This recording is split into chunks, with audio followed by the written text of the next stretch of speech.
The Merry Pranksters, Chapter 11, Episode 1. The dark stream of blood spiraling down the porcelain sink becomes thicker and inkier the closer it gets to the bottom of the drain. Smearing the flowing stream with my finger, not unlike an ancestral prayer, I taste the thick iron. Blood tastes different after being exposed to oxygen, sour and less bitter, and as I'm grimacing at the metallic blood, an exotic voice becomes amplified in my head. Though the Cajun accent is not without its sex appeal, it's her chastising tone as she scolds me for my willful blindness I'm desperate to tune out. Splashing cold water on my face, I allow the blood to flow down the drain. I'm holding a handful of perks and telling myself, "Doctor's orders," with a helpless shrug. It's not clear to me that the voice was asking in good faith whether I'm dragging the razor blade across my throat randomly or if I'm following the same pattern I always follow. I clench my eyes shut, assuring myself once again this is the last time, and she calls me a coward. I did not whisper when I asked the gypsy if he had to die, if any of this could have possibly gone any other way. In that soft voodoo voice, she simply hummed in my ear, "Go on then, boy, just do it." After Megumi's Rolling Stone bombshell last night, the details get a little fuzzy. I remember a midget dancing in a top hat, a strong man with a handlebar mustache warning of end times, and there was a juggler in blackface, until suddenly there wasn't.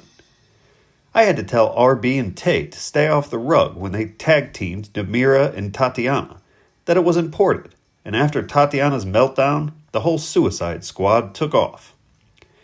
Later, long after the soft parade had gone and Dickie and I had denied Fuki's call for the third time, it was Hank who finally answered his call long after the grandfather clock had stopped chiming for the evening.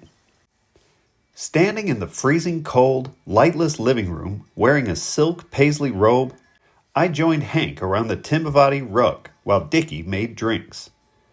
Watching the lack of emotion on Hank's face as he listened to Fook on the other end, Dickie and I could tell by the way they spoke cordially what this was. We just didn't know who.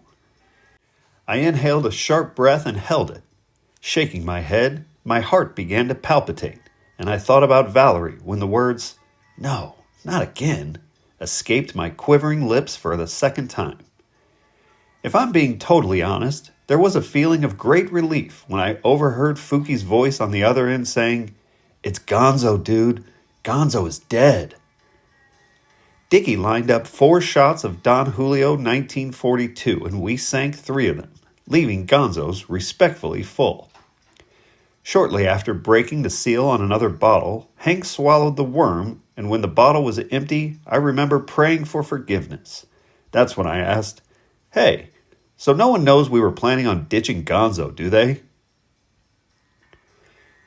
When Fook offered to stay here last night so we could all ride to the funeral together in his mom's Lincoln, I was wondering what it was going to cost us. Now, by the light of the early morning sunshine, searching frantically for a spare Tic Tac case full of Darvocets I know I had stashed somewhere, the picture is becoming clear.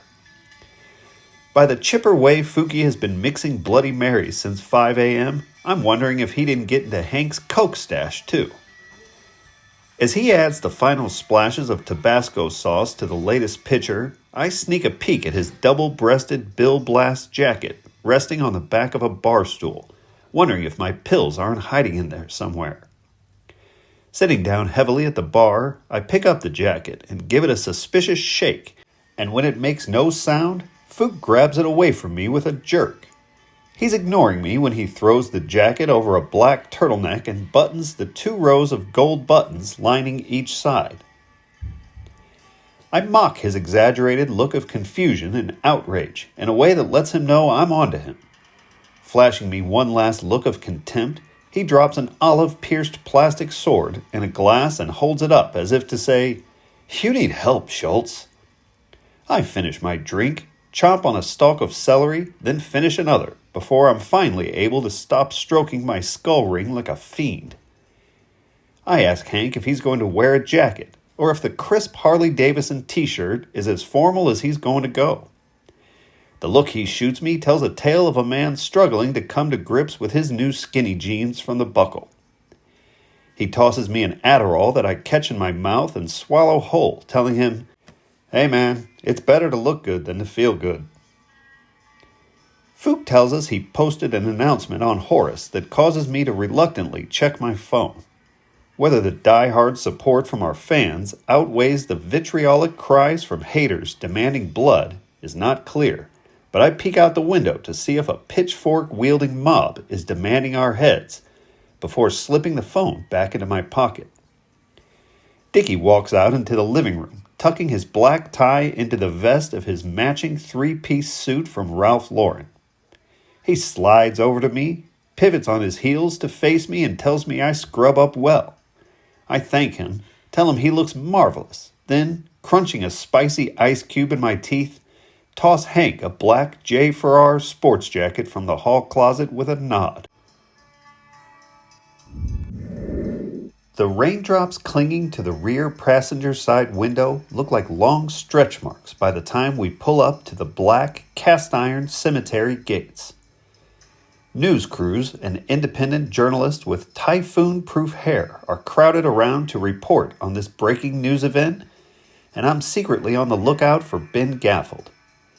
Driving up the narrow, winding path through the cemetery, past the scattered, moss-covered headstones and ancient relics, part of me would love to walk up to him, peel the plastic mask off his lizard face and spit in it.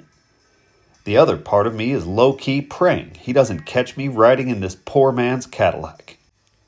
As we're parking, Dickie asks no one in particular, what would the title of this song be? While I'm thinking of a word that rhymes with junkie, Fook spits out, 8 balls and chandeliers, like he'd been waiting the whole ride here for someone to ask that very question. With his hand on the door handle, Hank pauses, looks back at us and says coldly, "Playing with fire." The graveyard would be no less colorful if it was an old black and white photograph.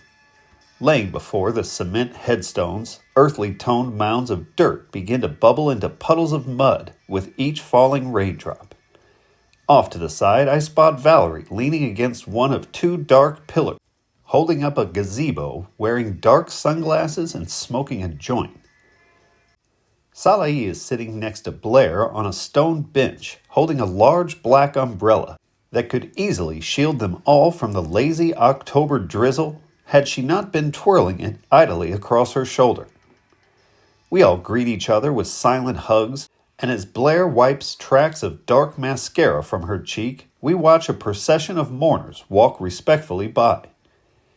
Catching a mild hint of menthol, I notice a blurry figure dressed in denim over a dark hood with a cigarette in one hand and a leash in the other. After the mangy black dog leading the shadowy figure disappeared behind a cluster of marble statues, Daffy approached.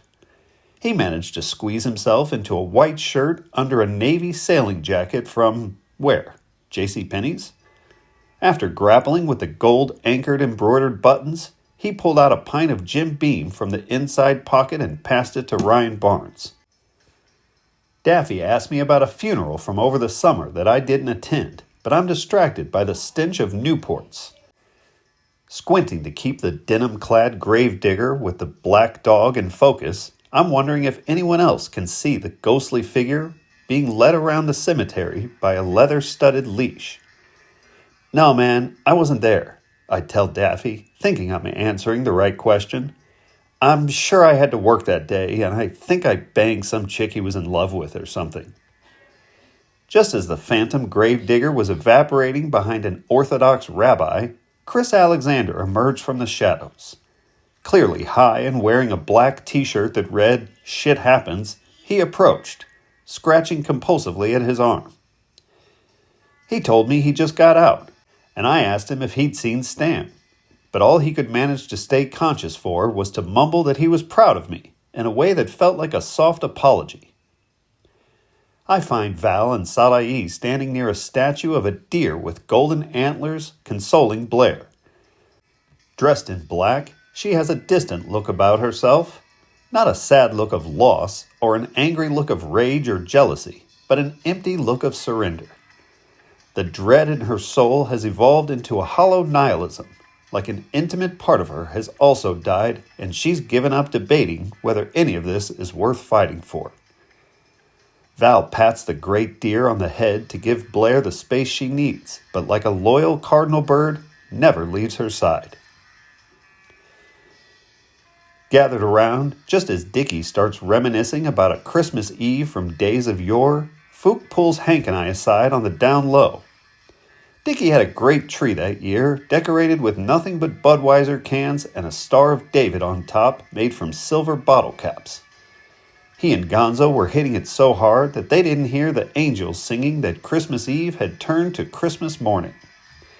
While everyone is listening to his tale of Yuletide mischief, Fookie leans in close and whispers to Hank and me, "Listen, you guys are going to start hearing a lot of shit about Gonzo, so I think it's best if you hear it from me."